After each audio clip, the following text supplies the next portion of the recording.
Friends வாங்க friends, இன்றைக்கி மத்தியானம் நம்ம வீட்டில் என்ன சமையல் லஞ்சுன்னு பார்க்கலாம். முட்டை, அப்புறம் வந்துட்டு கத்திரிக்காய் உருளைக்கிழங்கு காரக்குழம்பு தான் ஃப்ரெண்ட்ஸ் வைக்க போகிறேன். தக்காளி, அப்புறம் வெங்காயம், பூண்டு தட்டி வச்சுருக்கேன். எண்ணெய், கடுகு, உளுத்தம்பருப்பு, வெந்தயம் எல்லாம் போட்டு தாளிச்சிட்டு, அப்புறம் தக்காளி போட்டு தக்காளி கொஞ்சம் வதங்கி வந்த உடனே நம்ம கட் பண்ணி வச்சுருக்கிற இந்த கத்திரிக்காயும் உருளைக்கிழங்கு போட்டு நல்லா மிளகாத்தூள் எவ்வளோ தேவையோ போட்டுட்டு நல்லா வதக்கி விட்டுட்டு, அப்புறம் புளி எவ்வளோ தேவையோ போட்டுட்டு, அப்புறம் 4 முட்டை அவிச்சு வச்சுருந்தேன் ஃப்ரெண்ட்ஸ். அந்த முட்டையும் போட்டுட்டேன். அப்புறம் சாப்பாடும் வச்சுட்டேன் ஃப்ரெண்ட்ஸ். வாங்க ஃப்ரெண்ட்ஸ், இன்றைக்கி மத்தியானம் நம்ம வீட்டில் என்ன சமையல் லஞ்சுன்னு பார்க்கலாம். சுட சுட சாப்பாடு, அப்புறம் கத்திரிக்காய் உருளைக்கிழங்கு காரக்குழம்பு ஃப்ரெண்ட்ஸ். நான் எங்கள் தம்பி வீட்டுக்கு தான் ஃப்ரெண்ட்ஸ் வந்திருக்கேன். அதனால் கொஞ்சம் டிஃப்ரெண்ட்டாக தான் இருக்கும்.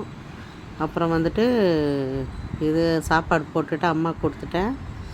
அப்புறம் நேற்று செஞ்ச பச்சை மிளகா தக்காளி பச்சடி கொஞ்சம் இருந்துச்சு ஃப்ரெண்ட்ஸ், அதுவும் வச்சு சாப்பிட்டோம். அப்புறம் சிக்கன் பிரியாணி ஃப்ரெண்ட்ஸ், சூடாக சிக்கன் பிரியாணி எனக்கு இது. அப்புறம் இது குழம்புல இருக்கிற ஒரு முட்டை எடுத்து போட்டுக்கினேன். இதுதான் ஃப்ரெண்ட்ஸ் நம்ம வீட்டில் லஞ்ச். வாங்க ஃப்ரெண்ட்ஸ் சாப்பிட்லாம். நீங்கள் எல்லாம் சாப்பிட்டீங்களா? என்னோடய சேனல் பிடிச்சிருந்துச்சா லைக் பண்ணுங்கள், ஷேர் பண்ணுங்கள், மறக்காமல் சப்ஸ்கிரைப் பண்ணுங்கள் ஃப்ரெண்ட்ஸ். பாய்.